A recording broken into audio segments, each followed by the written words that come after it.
Om Swastiastu, Namo Buddhaya, Salam Kebajikan. Salam budaya. Baik. Ya, selamat siang dan selamat datang di ruang seminar Taman Budaya Yogyakarta. Izinkan saya, Pulau Ajar, selaku MC acara siang hari ini menyapa Bapak, Ibu, saudara-saudari sekalian yang sudah meluangkan waktu untuk hadir dan mengikuti acara ini. Ya,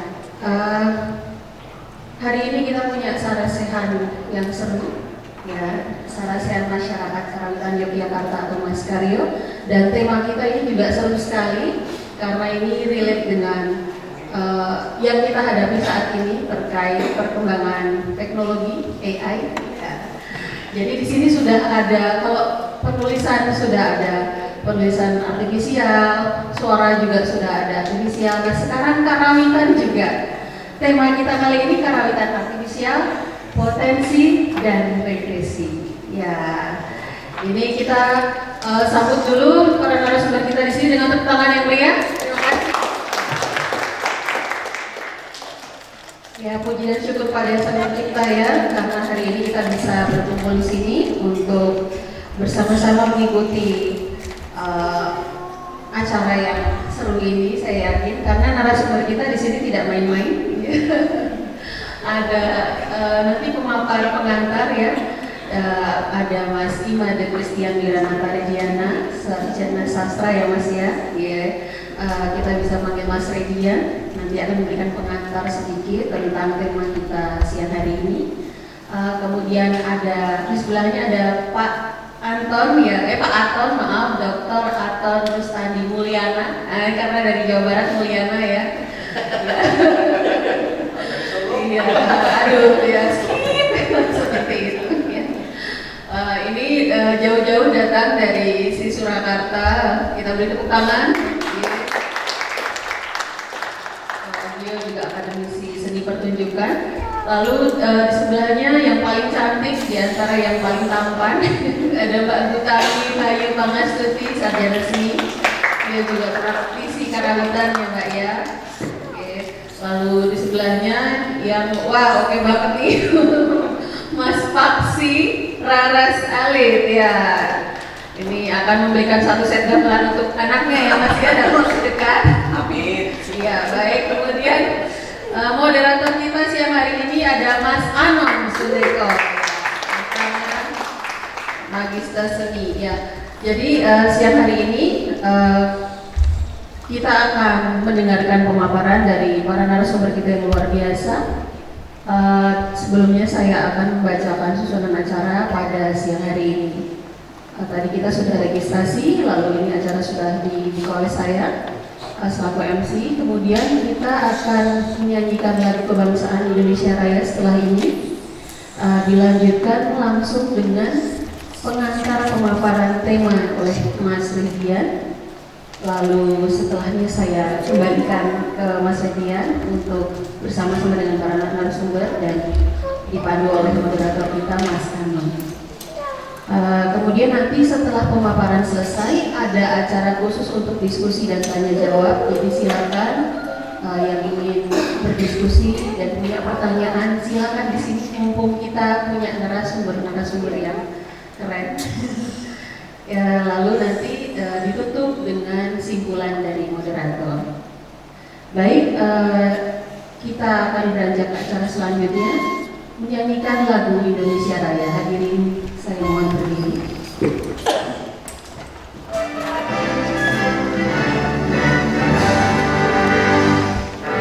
Indonesia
Hadirin dipersilakan duduk kembali. Terima kasih. Baik, di siang yang cerah ini kita langsung saja mulai sarasian kita siang hari ini. Langsung saya serahkan mic kepada Mas Redian. Silakan Mas Redian. Oke, terima kasih Kak Flo Lazer ya. Bersyukur sekali bisa dibantu oleh Kak Flo Lazer. Jadi beliau jauh-jauh dari Bandung untuk memandu acara ini. Baik, Bapak Ibu sekalian dan juga teman-teman, Assalamualaikum warahmatullahi wabarakatuh. Shalom, Namo Buddhaya, Om Swastiastu, salam kebajikan, salam budaya. Baik, ini saya kira memang sudah menjadi tradisi sejak saya kira baru di episode 2024 ini, jadi perlu ada satu orang yang memberikan suatu pengantar tentang tema apa sih yang sebenarnya akan kita bahas selama Mas Karyo pada hari ini. Ya, tapi sebelumnya saya ini mumpung di video Bapak Ibu dan Mas Mbak, kami dari Mas Karyo mengucapkan selamat hari ulang tahun untuk Kota Yogyakarta yang ke-268, yang kita tepuk tangan untuk Kota Yogyakarta yang saya kira kota yang indah dan semoga selalu langgeng untuk selalu menjaga kearifan kebudayaannya, terutama Kota Yogyakarta menjadi punjer budaya seperti itu. Amin. Ya, saya kira tema yang diusung di hari ini tidak terlepas dari kegelisahan banyak orang. Tetapi di samping kegelisahan memang ada suatu optimisme, bisa dibilang ada optimisme. Tetapi di satu sisi juga ada suatu rambu-rambu negatif. Jadi kita berbicara mengenai suatu hal yang mungkin sudah marak di depan Bapak Ibu sekalian, tentang sesuatu hal yang sekarang sifatnya artifisial. Dan tentu saja kalau kita akan merunut dari belakang, sebenarnya apa yang terjadi adanya artifisialisme ini memang berangkat dari bagaimana manusia di zaman sekarang sangat mendambakan yang namanya praktik secara instan. Itu saya kira sudah marak terjadi ya, terutama kalau kita melihat produk yang sebenarnya tidak hanya sekedar musik ataupun kesenian, bahkan apa yang kita konsumsi hari ini pun banyak sekali yang bersifat artifisial. Tapi kita mencoba untuk melihat lingkup yang saya kira lebih relate ya, karena memang ini kaitannya dengan karawitan. Kita coba menjurus ke suatu hal yang kaitannya dengan karawitan dan juga gamelan yang tentu saja menjadi medianya. Tapi saya boleh cerita terlebih dahulu ya, sebenarnya hal artifisial di kesenian karawitan itu sudah berlangsung sejak lama. Saya pernah mengenal satu komposer ya. Jadi anggap saja namanya Anang Sunio.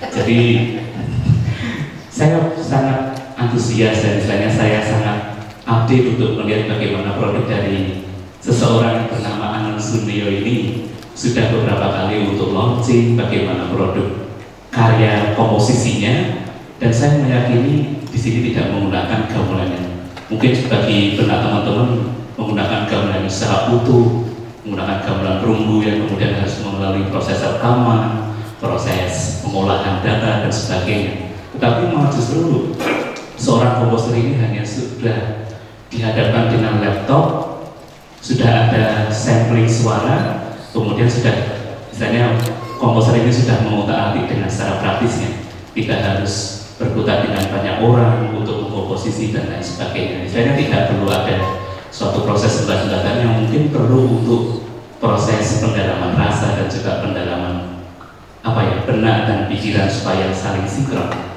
Dan itu saya kira sudah merebak di Yogyakarta ya, terutama kalau kita melihat produk-produk dari seperti Mas Anon, kemudian ada beberapa komposer yang akhirnya menciptakan tari kreasi. Banyak sekali yang sudah menggunakan produk-produk yang sifatnya adalah produk artifisial seperti itu. Tetapi lambat laun memang yang sudah dilakukan oleh komposer itu memang melalui proses yang masih dibilang belum begitu praktis ya, karena masih perlu untuk utak-utak lah ibaratnya. Tetapi ada satu tren sekarang, kalau barangkali teman-teman bisa melihat di soundtrack, di Instagram dan lain sebagainya, ada sekarang fasilitas yang disebut sebagai artificial intelligence, yang itu malah justru ibaratnya ya hanya sekedar caket depeng netral, misalnya hanya sekali berita saja, karya komposisi itu bisa jadi dengan dengan sepatnya gitu. Dan itu malah justru semakin praktis, dan orang akan menggunakan itu malah justru semakin semakin banyak, dan setiap orang tidak harus menjadi seorang komposer untuk menciptakan suatu produk musik. Dan kemudian mungkin saya di sini mewakili orang yang konservatif gitu ya. Jadi saya masih mempertanyakan apakah kemudian produk-produk artifisial itu juga menghasilkan suatu rasa yang barangkali berbeda. Saya boleh mengatakannya seperti halnya rasa mie instan gitu ya. Jadi sama-sama tajuknya rasa kari ayam, tetapi berbeda kari ayam yang diolah dengan bumbu-bumbu. Sementara ada kari ayam yang langsung bumbu instan yang langsung ditabur, kemudian langsung dicampurkan dan jadilah rasa itu. Apakah rasa artifisial itu juga akhirnya berpengaruh? Apakah sebenarnya rasa itu sama saja, walaupun produk yang dihasilkan seperti sedemikian rupa? Seperti itu. Ini cuma sebagai kasus terakhir saja. Saya melihat di Bali itu ada seorang yang mungkin bisa dibilang seorang yang terkenal, namanya Arya Widakarna. Itu pernah menciptakan budaya Segoro Kidul gitu. Dan musiknya bukan musik gamelan utuh gitu ya, dengan tabuhan yang sangat dengan pemanaan tetap ada, tetapi musiknya adalah musik-musik EDM. Dan saya melihat komentar netizen, ini barangkali juga rasa netizen sudah mulai terkondisikan ya. Jawaban netizen itu merinding. Ada yang ngomong dari balik matak susah gitu. Jadi kayak ternyata ada barangkali orang-orang di zaman sekarang punya sense of taksu yang berbeda dari produk-produk karya artifisial. Nah, saya kira untuk membahas hal seperti ini kita akan berdiskusi dengan para pakar yang saya kira sangat relate untuk membahas mengenai hal yang seperti ini dan bagaimana kita bisa mengakomodasi hal tersebut, tetapi tidak semata-mata kemudian kita candy misalnya atau larut dalam keinstanan ini. Dan kita bersyukur sekali di sini ada 3 narasumber yang saya kira sangat hebat. Ada Pak Ator dari ISI Surakarta, ada Mbak Putra Mihayu Pangastuti, dan juga Mas Faksi Ras Arif yang pasti akan membawakan suatu terobosan dan juga memberikan suatu penggambaran sebenarnya bagaimana sih fakta dan realitanya dan bagaimana refleksi para narasumber ini. Dan kita akan dipandu seorang komposer, seorang dosen yang saya kira sangat kredibel karena dia seorang pelaku langsung, jadi pasti bisa memberikan suatu pantikan-pantikan yang luar biasa. Beliau adalah Mas Anon Suniko MSN. Dan saya kira tidak usah berlama-lama lagi, kita langsung saja untuk Mas Anon kami serahkan. Terima kasih Mas Redian. Assalamualaikum warahmatullahi wabarakatuh. Rahayu. Dan saya hormati Ibu Kepala Taman Budaya yang barangkali pada siang hari ini tidak tahu karena ada sesuatu hal beserta staf yang telah memfasilitasi Maskara yang sudah edisi kesekian kalau dihitung dari tahun diteruskan. Dan selamat datang kepada narasumber pada siang hari ini yang sudah meluangkan waktu dan kerso duduk bersama masyarakat Karawitan Yogyakarta. Kali ini sudah disampaikan tadi oleh Mas Redian isu yang kita tangkap karena pada dasarnya apa yang diangkat dalam ASEAN pada akhir tahun akan menjadi kontribusi untuk taman budaya yang diharapkan dapat mendatangkan manfaat bagi masyarakat daerah istimewa Yogyakarta, khususnya masyarakat Karawitan. Memang sudah disampaikan pada kesempatan siang hari ini.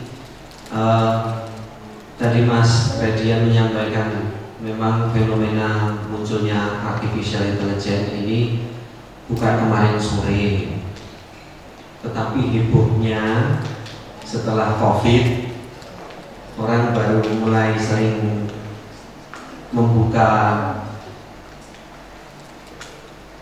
benda yang namanya gadget dan lain sebagainya, perangkat elektronik, baik itu produser maupun yang sekedar hanya sebagai konsumen produk-produk seni, semakin akrab di sana sehingga perkembangan teknologi ini bisa termonitor lebih lebih cepat ya, dan kita jadi semakin tahu bermacam-macam produk yang sekarang brandnya disebut dengan artificial intelligence. Karena sebetulnya isu sebelum wabah COVID sebetulnya di ISI Yogyakarta sudah sempat mengusung tema Dies Natalis itu tentang artificial intelligence. Hanya saja pada waktu itu belum terakselerasi perkembangannya, terutama bagi kita kalangan karawitan yang mungkin yang hadir di sini mungkin masih sepakat, masih beranggapan seperti saya pada awalnya, nggak mungkin kita terpengaruh oleh serangan dari artificial intelligence, karena pada dasarnya karawitan itu sendiri yang medianya itu gamelan, itu selalu mengandalkan rasa dan kebersamaan yang itu belum mampu di-generate oleh perangkat canggih yang sekarang sudah mulai merambah di dunia, mungkin di dunia kreativitas seni. Namun demikian, mungkin perlunya kita bersama-sama berdiskusi dengan para narasumber. Yang pertama Dr. Anton, kemudian nanti Mbak Butami dan Mas Faksi, dengan latar belakang yang berbeda meskipun secara profesi ketiga-tiganya ini juga selain akademisi juga tentunya sangat mengerti dengan dunia yang terjadi sesungguhnya di luar konteks akademik, sehingga cukup menarik. Nanti akan secara berurutan kami aturi Dr. Anton terlebih dahulu untuk memaparkan hal-hal yang terkait dengan artificial intelligence ini dalam dunia karawitan. Mungkin Dr. Anton barangkali akan menggunakan istilah yang lebih mendunia, karena karawitan ini kurang mendunia nih. Nanti keluar ke Singapura mereka kenalnya gamelan. Kalau disebut karawitan mereka itu apa itu karawitan? Karena memang medianya gamelan. Jadi orang musik juga, kenapa musik? Karena dilihat dari medianya seperti itu, yang lebih bisa dikenali secara langsung. Nah ini monggo Dr. Anton untuk menyampaikan paparannya, mungkin agar kita bisa lebih banyak waktu diskusi, mungkin bisa kurang lebih 10 menit untuk memaparkan. Semoga mohon izin saya sambil melihat ya. Assalamualaikum, selamat siang semuanya, salam sejahtera. Hari ini saya sengaja mengambil judul ini. Kenapa sih nggak pakai istilah karawitan? Karena kebetulan ini ada kaitan dengan sejarah kami juga. Saya termasuk sebagai anggota tim yang dulu mengusulkan gamelan di UNESCO. Jadi dulu kita sempat diskusi, kita mau pakai istilah karawitan atau gamelan. Nah, kita pilih yang punya dasar historisitas yang cukup panjang, yaitu ada bukti dari manuskrip, buku relik yang itu menunjuk ke gamelan. Jadi dalam hal ini kami pilih gamelan sebagai objek yang akan kita bicarakan. Nah, yang ingin saya bicarakan hari ini sebetulnya saya mencoba mengungkapkan setidaknya ada dua hal yang terjadi di masyarakat yang menganggap apa sih gamelan artifisial ini kan? Orang mengatakan bahwa ini dulu gamelan, jadi itu bukan gamelan, itu gamelan semu, buatan. Tapi ada juga yang mengatakan bahwa ini gamelan, nih, nah ada kata nih-nya itu, penjelasannya itu. Jadi kalau kita coba cermati sebetulnya dalam fenomena itu tampak satu, ada perkara resistensi, sesuatu hal yang kayaknya sudah sangat menumbuh, sudah mentradisi, sehingga terhadap sesuatu yang baru kadang-kadang kita merasa harus tidak dengan mudah untuk menerima sesuatu yang dari luar, kan? Karena sudah ada pendalaman dengan tubuhnya. Jadi ada cara kita untuk bagaimana kita mempertahankan itu, merawat itu, termasuk sampai membedakannya. Sementara di gamelan ini adalah fenomena yang mengandung mengenai perkara akomodasi. Ada negosiasi antara kita misalkan yang memiliki gamelan dengan teknologi yang datang dari luar. Bagaimana kita misalkan bernegosiasi dengan itu, kemudian bagaimana kita mengakomodasi itu, bahkan mungkin adaptasi. Kira-kira itu yang ingin saya bicarakan. bisa lanjut. Lewat aja. Nah, kita akan mulai misalkan dari fakta sosialnya dulu. Jadi dalam hal ini kita tidak bisa mengingkari bahwa yang disebut gamelan artifisial itu berhubungan dengan peniruan gamelan. Apakah itu bunyi-bunyinya, apakah instrumennya, apakah syaratnya, apakah tekniknya, termasuk juga konsep. Dalam hal ini kita bisa tahu ada yang disebut gamelan yang alami, kemudian juga ada gamelan tiruan atau yang tadi kita bilang dulu gamelan itu. Nah, sementara sisi lain tidak bisa diingkari juga bahwa ternyata dalam perkara gamelan artifisial itu kita bisa melihat kreativitas para pelaku-pelaku gamelan. Salah satu misalnya seperti Mas Anon, mungkin beberapa yang lain. Saya pikir dia mungkin Mas Paksi juga kayaknya menyisipkan ide-ide gamelan ke dalam karya-karya beliau, gitu. Walaupun mungkin konsep atau cara atau apanya. Gitu. Nah, dalam hal itu tentu saja kemungkinan beliau-beliau ini berpikir bagaimana cara mengembangkan atau memanfaatkan gamelan, karena merasa bahwa ruang kehidupan gamelan tidak bisa sekedar hanya dimainkan seperti umumnya mungkin orang tua kita dulu zaman lampau. Gitu. Konteksnya sudah berkembang sehingga perlu ada penyesuaian. Nah, hal yang lain juga muncullah fenomena otomatisasi gamelan. Jadi bagaimana gamelan menjadi sesuatu yang otomatis, menjadi mesin bisa generate, sampai kita kenal misalnya ada gamelan komputer, ada sampling gamelan, ada gamelan elektronik, ada aplikasi gamelan, di gamelan yang dikembangkan oleh teman-teman Semarang, Udinus, gitu. Termasuk robot gamelan, juga misalkan ada VST gamelan, yang itu sudah dalam bentuk gamelan yang berbeda. Nah, kalau kita cermati dari fenomena itu, tampak muncul pro kontra tentang gamelan artifisial.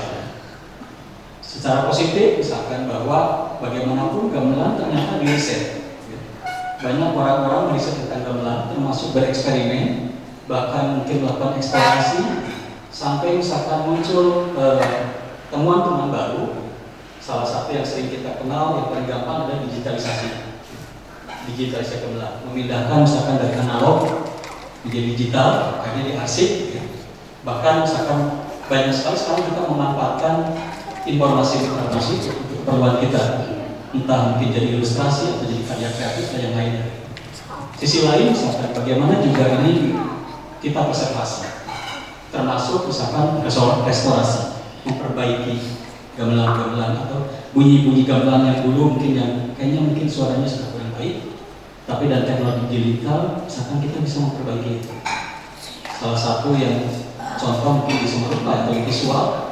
Sekarang kita sudah terbiasa, dulu fotonya seperti hitam putih, tapi di Facebook sekarang sudah berwarna, bahkan jadi lebih bagus, lebih jelas. Ya. Nah, bisa jadi ini terhadap bunyi pun akan demikian. Ya. Bahkan kayaknya sudah diuji ya lewat DAW kali ya, digital audio workstation gitu ya. Sisi lain juga ternyata misalkan dengan perangkat-perangkat itu juga muncul kreativitas teman-teman kaitannya misalkan dengan praktek kompositori. Dan ini ternyata sudah cukup lama. Gitu. Orang misalkan memanfaatkan bunyi gamelan untuk kebutuhan komposisi. Kita mungkin bisa belajar dulu bagaimana misalkan siapa yang orang Prancis komposer, Debussy ya. Walaupun misalkan dengan menonton gamelan di Paris, tapi kemudian misalkan dia memahami tentang keunikan konsepsi bunyi gamelan sampai akhirnya menjadi bagian dari proses kompositori. Dan diperjelas lagi misalkan oleh Steve Reich kalau nggak salah, bagaimana misalkan akhirnya gamelan menjadi bagian dari dunia kontemporer musik dia yang sudah sangat berbeda, dan itu pun menggunakan teknologi, sehingga muncul ada teknologi untuk membuat musik seperti sekarang yang marak, ada Suno, ada video, dan ada banyak lagi ya saya kira yang memfasilitasi praktek-praktek bagaimana kita bisa membuat musik.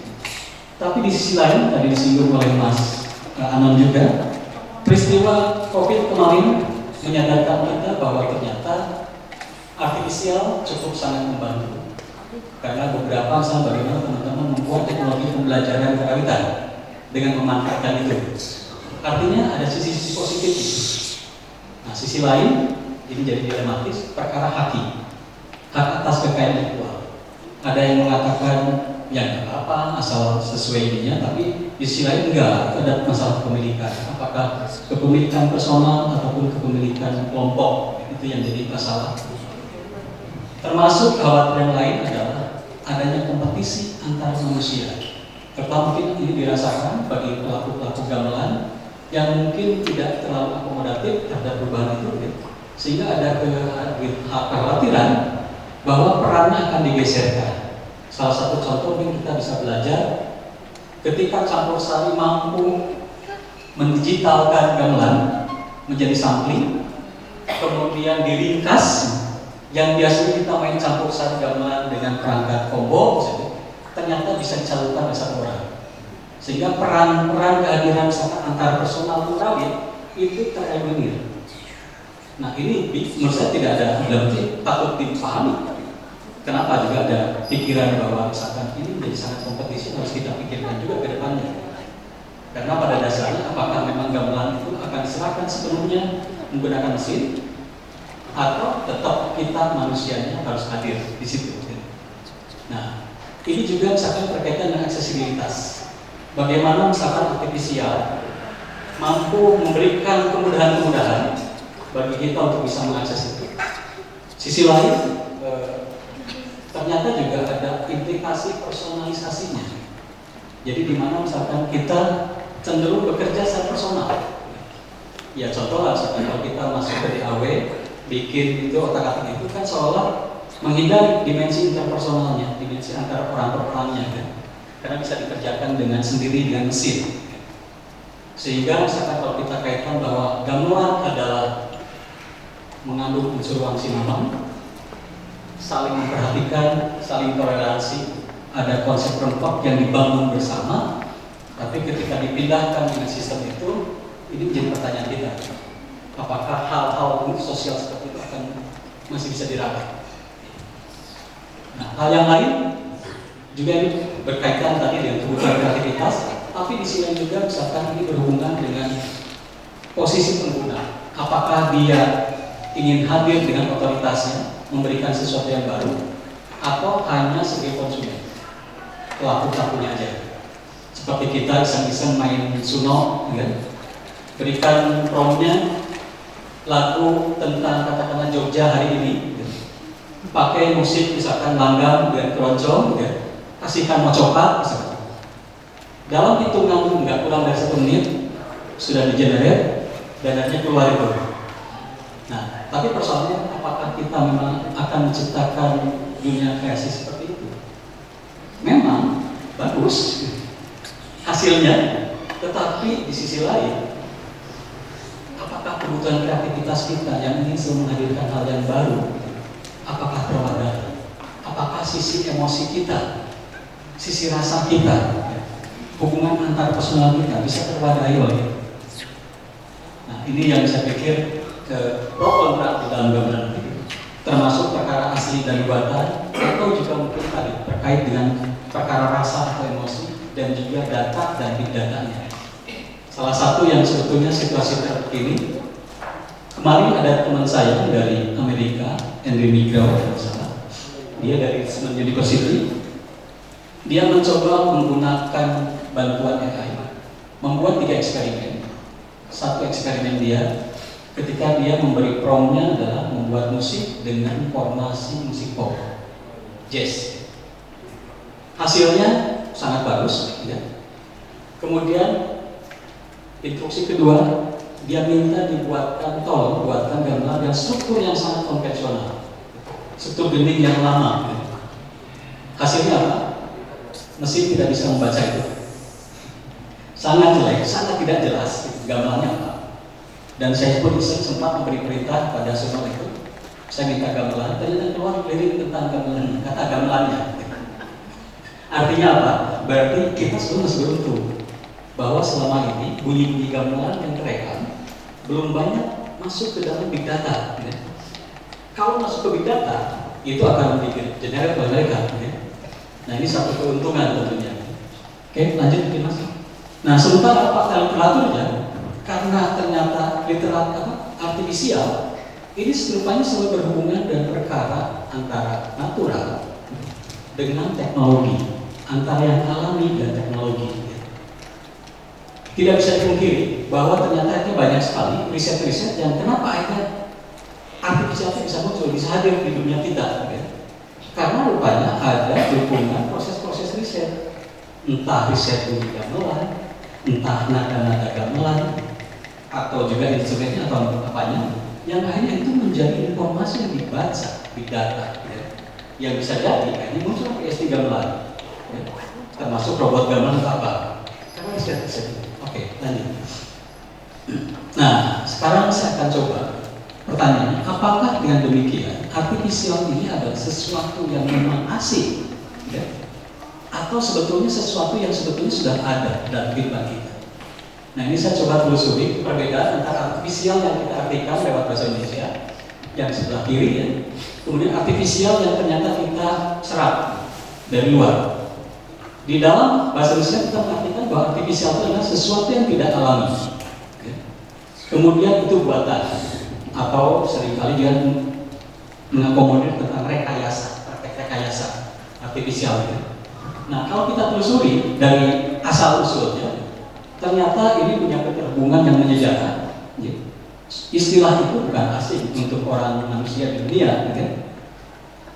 Dari kata Prancis yang lama, artificial, yang itu ada kaitannya dari bahasa Latin, artificium, atau artificialis, yang kalau ditelusuri ternyata itu pemaduan dari dua kata, ars dan facet.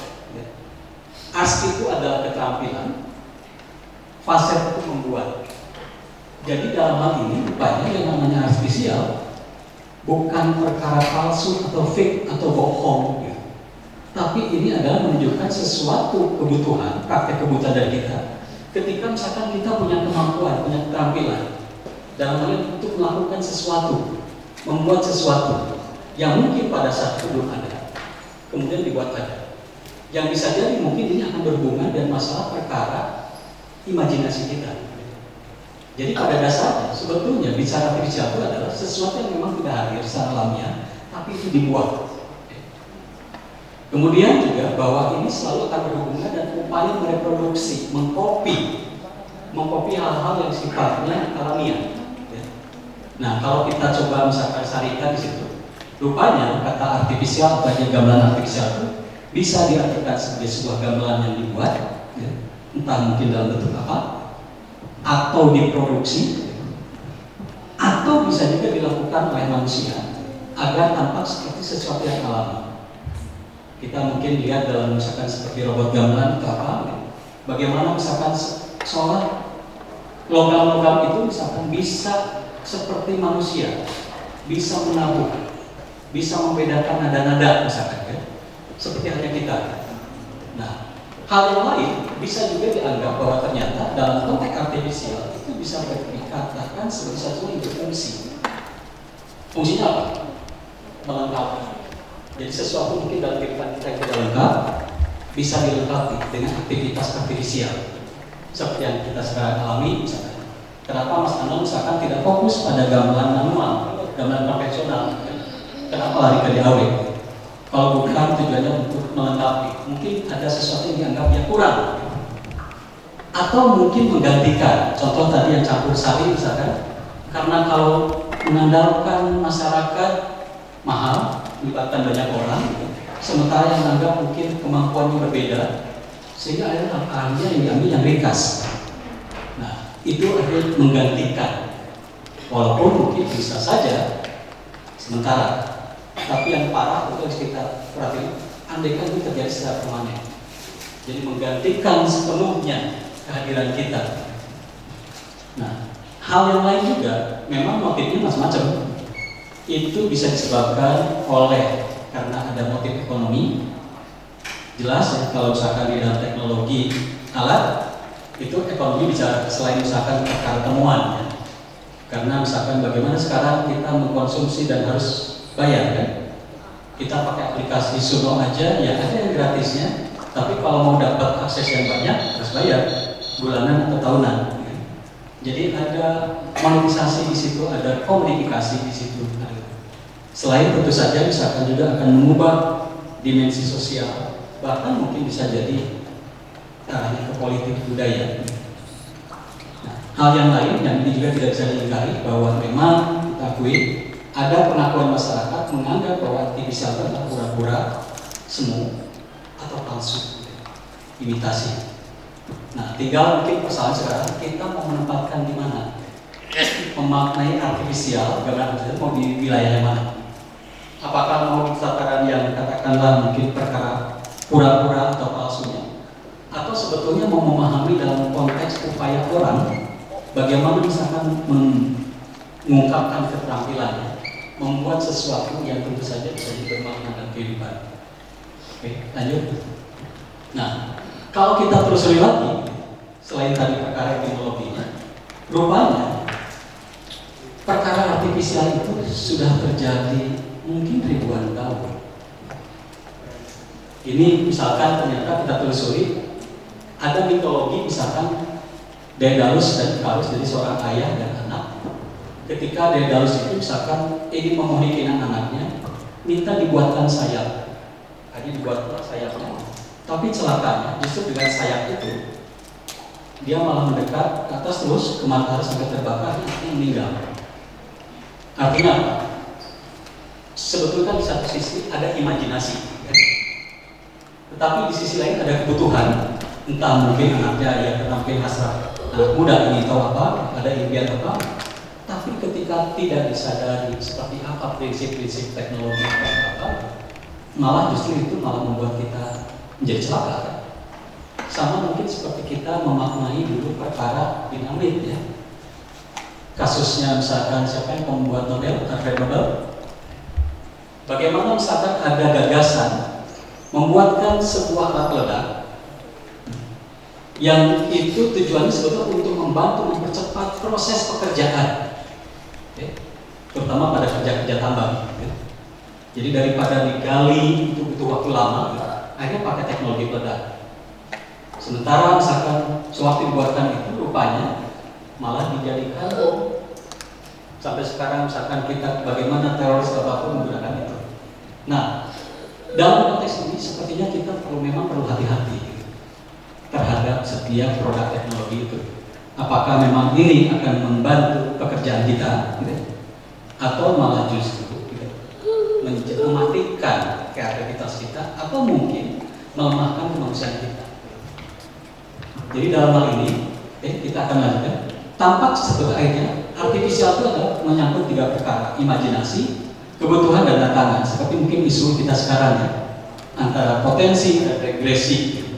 Cuma mungkin di sini saya akan sedikit mungkin ya berbeda pandangan tentang perkara regresi itu. Apakah sebenarnya maksudnya tantangan atau challenge, atau regresi dalam arti kemunduran? Kalau kemunduran, apakah yang dimaksud kita akan kembali ke gamelan zaman lampau, atau apa? Apakah kemunduran kita berpikirnya, atau melemahkan kreativitas kita, atau apa? Tentu ini nanti bisa kita diskusikan lebih banyak di hari ini. Nah, saya lebih memilih kata tantangan karena itulah hakikatnya kita kembali ke artifisial, bahwa keterampilan itu buatan ini adalah tantangan kita yang akan terus kita hadapi ke depan. Jadi esensinya keterampilan dan membuat menjadi penciri aktivitas buatan. Nah, artifisial ini kalau kita perhatikan saat ini rupanya tadi bahwa ini menyangkut perkara alami, kemudian perkara teknologi, dan juga ada istilah naturoid. Ini saya baca dari Negroti, yang intinya naturoid itu sebuah teknologi yang berbeda dari teknologi konvensional, yang bukan semata-mata menciptakan sesuatu yang baru, imitasi atau apa, tapi ada dimensi ilusi. Jadi yang itu akhirnya memunculkan menggunakan makna yang berbeda sampai pada menemukan atau mencapai keserupaan. Nah, faktanya apa? Seperti sekarang misalkan muncul kan robot-robot artifisial. Mungkin teman-teman atau ya bapak-bapak, ibu semua yang ada di sini bisa nonton YouTube tentang robot artifisial itu yang sudah dengan figur entah lewat suara atau diwujudkan dalam bentuk robot. Ada dialog gitu antara manusia dengan robotnya, sampai ditanyakan misalkan, Anda tuh untuk apa sih sebenarnya? Apakah Anda itu misalkan akan menjadi musuh kamu? Nah, di jawaban robot itu mengatakan bahwa kehadiran saya ini ada karena adanya Anda yang membuat saya. Jadi kalau Anda tidak membuat saya, tidak mungkin saya ada. Bahkan saya pun misalkan bisa tidak ada, asal Anda switch saja itu, matikan aja itu, saya tidak akan hadir. Jadi intinya, artificial itu akan sangat berhubungan dengan kita subjeknya yang mengoperasionalkan itu. Bahkan misalkan di sini ada obrolan yang mengatakan bahwa artificial itu memang belum sampai pada perkara misalkan rasa, perkara emosi. Saya bayangkan kalau suatu saat pengrawit punya robot-robot gamelan, bahkan mungkin seperti layaknya sindiran robot atau pengedang robot yang juga punya rasa kasih atau apa, nggak tahu, mungkin ibu-ibu yang di rumah akan sangat cemburu dengan itu, kan? Karena semua sudah terfasilitasi waktu itu, kan? Tapi untungnya kan belum. Kan?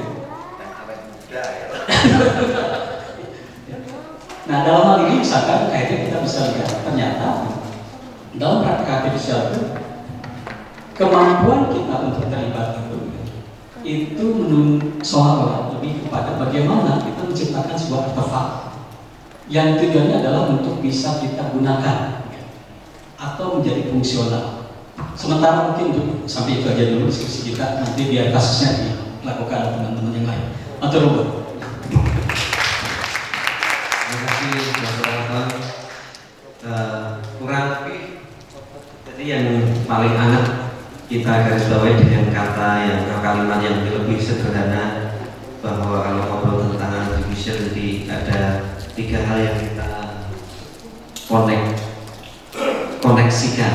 Jadi antara hal yang alami kalau dalam konteks diskusi kita pada siang hari ini adalah gamelan yang konvensional, kerawitan yang apa adanya, dari tradisi hingga yang sekarang kita jumpai di sekitar kita, kemudian hadirnya teknologi, kemudian ada proses reproduksi. Jadi cukup menarik.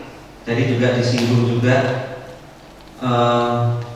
bahwa orientasi dari ini semua munculnya artificial mewabah bahkan akhirnya ke dunia musik, itu juga disinyalir kuat tidak lepas dari motivasi ekonomi. Pasti dulu kalau tidak salah saya juga pernah mendengar klien itu yang milih kenapa campur sari daripada gamelan itu karena ngirit lebih murah. Ya bener loh, klien itu mau pilih yang murah atau enggak mungkin kecuali yang punya duit, kurang-kurang duit ya mau jago bupati misalnya gitu, ingin yang larang ya, mengundang yang larang. Ini malah enggak.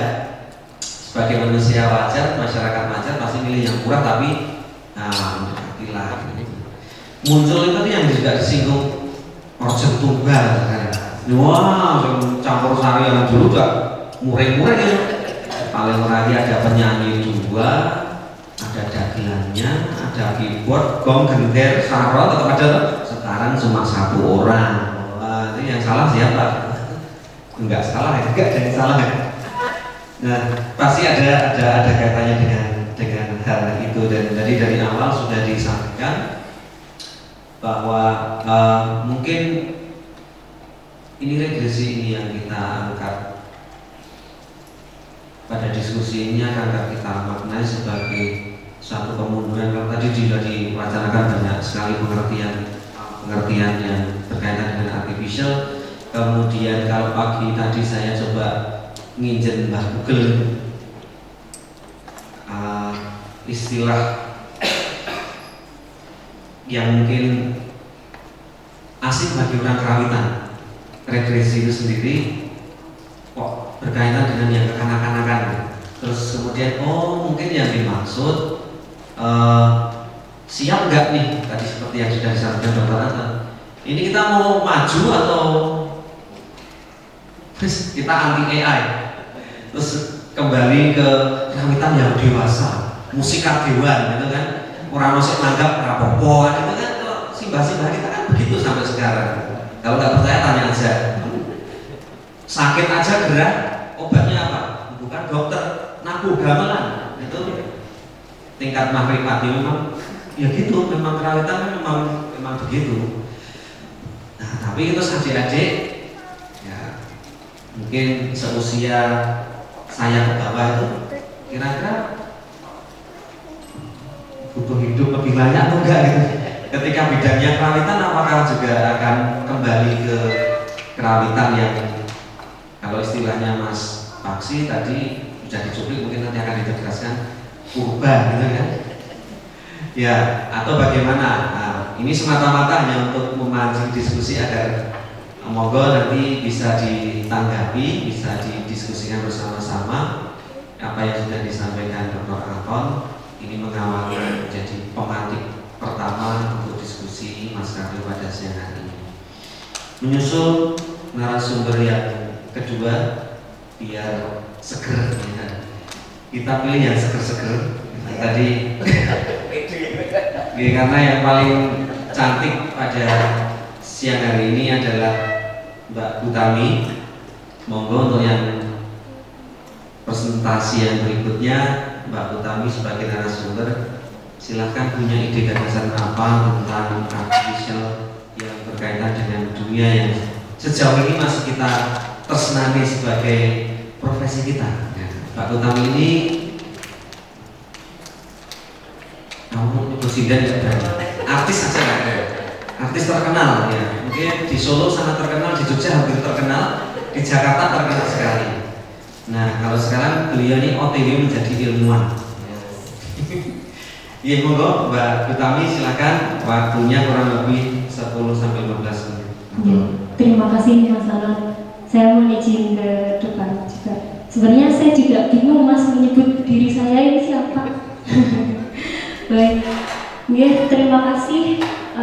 Materi pada siang hari ini cukup menarik dan mohon izin saya Utami ini akan memaparkan materi terkait karawitan artifisial ya. Dan ini saya coba rangkum berdasarkan pengamatan singkat dari fenomena karawitan dan gamelan yang ada di Solo Raya itu. Untuk itu nanti saya sangat membutuhkan feedback, sangat membutuhkan semacam opini dari teman-teman masyarakat karawitan Yogyakarta tentunya. Next. Untuk itu saya ingin menanyakan kabar gamelan hari ini terutama di Solo itu seperti apa sih? Apa kabar gamelan? Jadi gamelan di Solo ini sekarang bisa dilihat dari dua kacamata besar. Yang pertama, gamelan yang sifatnya konservatif tentu saja ada di ranah edukasi, sekolah, sanggar, dan keraton gitu. Kemudian yang kedua yang inovatif, tentu saja ada gamelan atau karawitan yang eksis di dunia entertain, industri, atau kita bisa lihat karawitan-karawitan yang menjamur di bawah tarot gitu, atau di di hajatan-hajatan. Itu bagi saya adalah bagian dari karawitan industri gitu. Kenapa? Ya nanti kita akan ngobrol. Yang selanjutnya ada juga yang menarik sebelum ke kehadiran AI, ada karawitan skena yang baru-baru ini mulai dikenalkan gitu, terutama pada generasi saya, generasi milenial dan Gen Z. Ada fenomena bahwa teman-teman karawitan ini mulai memperhatikan ruang lingkup di luarnya gitu. Dan ini terlihat dari acara yang sempat diselenggarakan juga di Lokananta. Jadi ada pertunjukan gigs yang biasanya gigs itu identik dengan band, dengan genre yang berbagai macam, tapi ini lain gitu. Ini adalah gigs, tapi yang perform adalah komunitas gamelan. Jadi kita heading tapi nembangi salisir gitu. Kemudian untuk kehadiran AI sendiri ya kita tahu lah ada aplikasi canggih namanya Suno dan Dio. Jadi platform ini kalau diartikan mirip dengan Instagram yang memungkinkan setiap orang untuk menjadi seorang fotografer gitu. Tapi di Suno dan Dio itu memungkinkan siapa saja menjadi seorang komposer. Nah bersyukur ya karawitan itu rumit. Jadi belum hadir gending yang lahir dari aplikasi Suno dan Dio. Next one please. Kemudian dari pengamatan itu saya mencoba mencari tahu lagi, ternyata kehadiran AI dan teknologi di dunia karawitan khususnya di Solo Raya ini fungsinya menjadi materi pendamping. Seperti yang pertama yaitu yaitu aplikasi gamelan. Di 2017 saat saya mendapatkan materi makrab di zaman S1 dulu, kakak tingkat pernah membahas tentang fenomena gatul atau gamelan tutul itu. Lumayan ada pro kontra di situ, kemudian disusul oleh adik tingkat saya yang saat ini sedang melakukan penelitian. Jadi ada salah satu mahasiswa di Solo yang membuat aplikasi namanya Embat. Ini cukup menarik karena aplikasi ini akan mengumpulkan berbagai embat, berbagai titik laras gamelan yang ada di mana saja yang akan dikumpulkan oleh si Embat ini. Dan fungsinya adalah untuk edukasi. Jadi misalkan saya ingin nembang mocopat tapi saya lupa Slendro Songo itu seperti apa. Nah, Ain Embat ini membantu untuk mengumpulkan atmosfer gamelan. Misal saya ingin gamelan yang ada di Mangkunegaran gitu. Dan Ain Embat ini akan menunjukkan itu, atau embat yang ada di UMS gitu, atau embat yang ada di ISI Yogyakarta, dan embat memungkinkan untuk kita dapat mengakses hal tersebut. Kemudian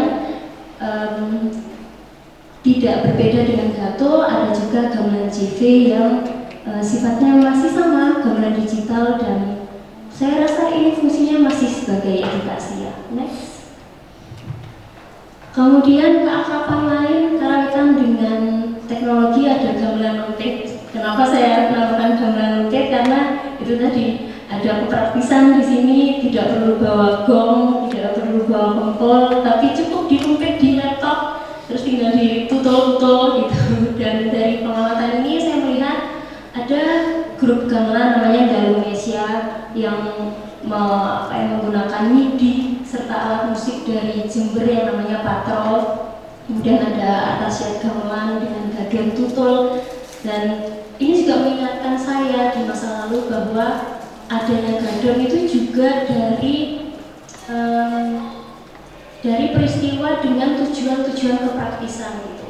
Kurang lebih saya merasakan adanya deja vu saat ini. Jadi kehadiran AI jangan-jangan juga untuk kepentingan dan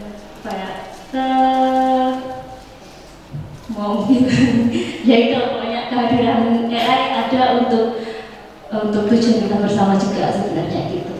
Ada juga VST yang kehadirannya akan membuat kita mengerti bahwa sampling data itu juga dapat menghadirkan efek-efek atau atmosfer tertentu bila kita menginginkan, karena lagi-lagi perkembangan karawitan itu begitu luas, tujuan-tujuannya juga sekarang sudah mulai berkembang. Ada grup kawanan karawitan yang biasa PYB itu apa ya? Biasa ngejob untuk mengiringi drama musikal gitu. Otomatis dia membutuhkan atmosfer yang membingkai adegan penculikan gitu yang dilakukan oleh lawangan gitu. Nah, hal ini dimanfaatkan oleh teknologi untuk membentuk atmosfer yang mencekam di luar dari alat musik gitu.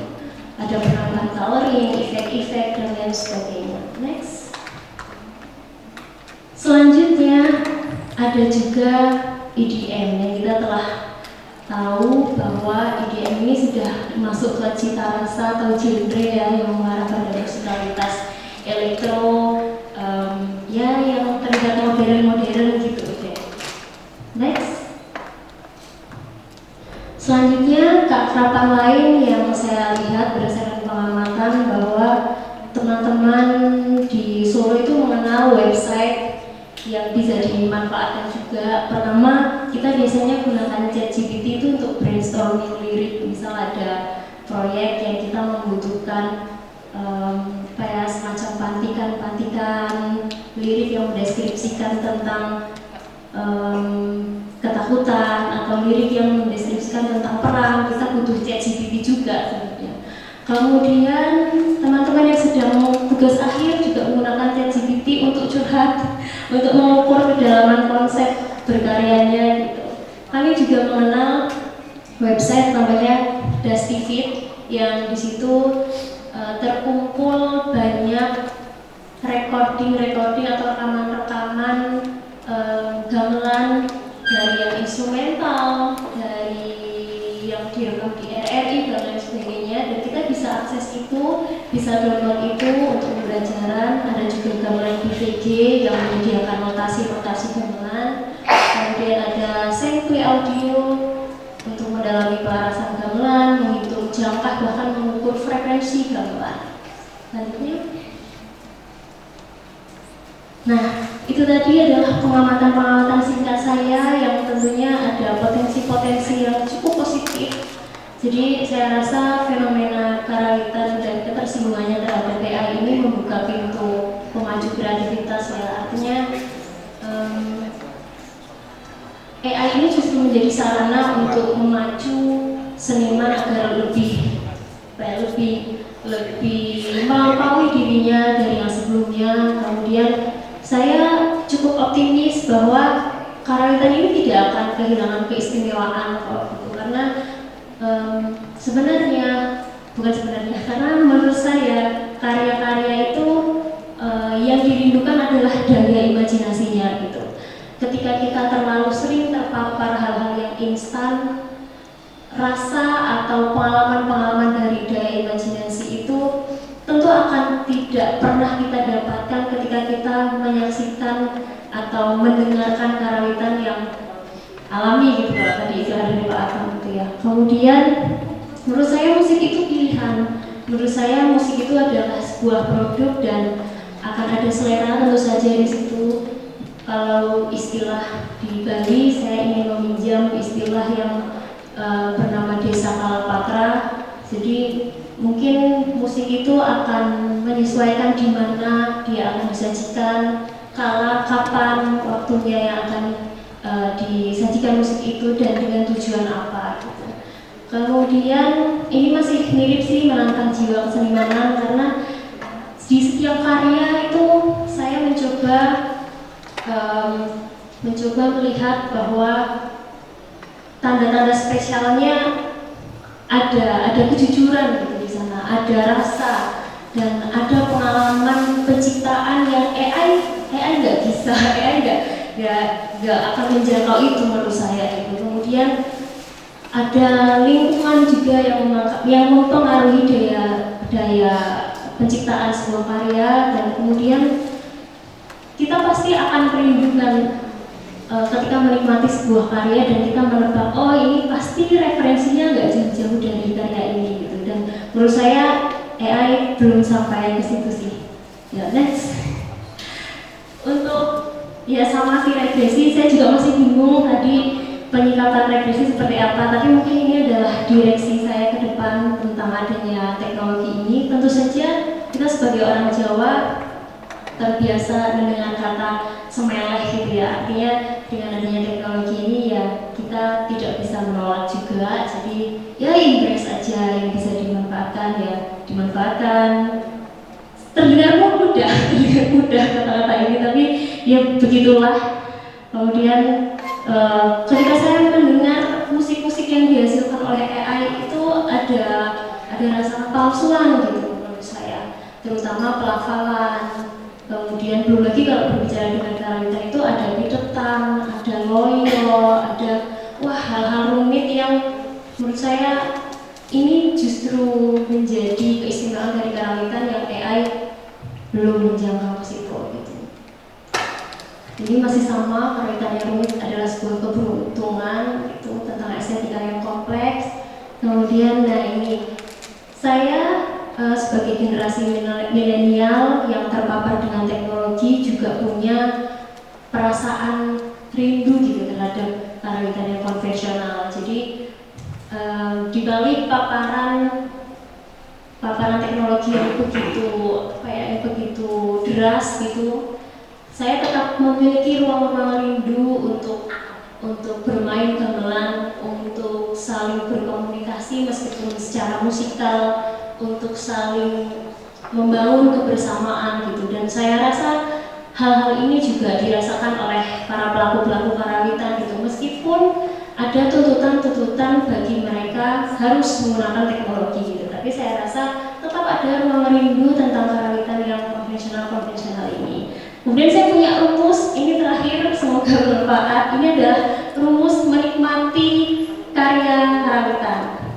Gamelan ditambah pengetahuan termasuk daya apresiatif, termasuk kemampuan berimajinasi, pemahaman terhadap sastra, lirik dan lain sebagainya, pemahaman terhadap visual dan pemahaman terhadap auditif itu akan menghasilkan sesuatu yang infinity atau tidak ada keterbatasan untuk merasakan indahnya warisan nenek moyang. Mungkin ini juga menjadi penutup untuk pemaparan saya kali ini. Semoga silakan bagi teman-teman yang ingin bertanya dan memberikan opini, saya kembalikan ke Mas Amam. Terima kasih. Terima kasih tepuk tangan untuk rumusnya tak sederhanakan G plus S sama dengan I. Kesi ya. Jadi gamelan dengan sains terus nanti ketemunya tidak terbatas, infinity. Kenapa nggak terbatas? Sudah disampaikan di slide sebelumnya. Keistimewaannya karawitan itu benar, saya setuju. Imajinasinya itu yang ini mungkin kalau produk-produk artifisial sampai hari ini itu belum semuanya mampu menggugah imajinasi penikmatnya, itu lebih beragam dan lebih liar. Tapi kalau nonton langsung meresani itu lihat ukiran gamelan pusing betul imajinasinya. Tukang ngendi yo. Roke gede tapi sambil bayangin ini sebenarnya malah naksir harga gamelan. Meruh sindene rada manis itu. Cah ngendi yo. Ini kekayaan apa ketika kita ya memang benar sejauh ini saya sepakat memang kita masih jauh dari ancaman itu tadi yang dinamakan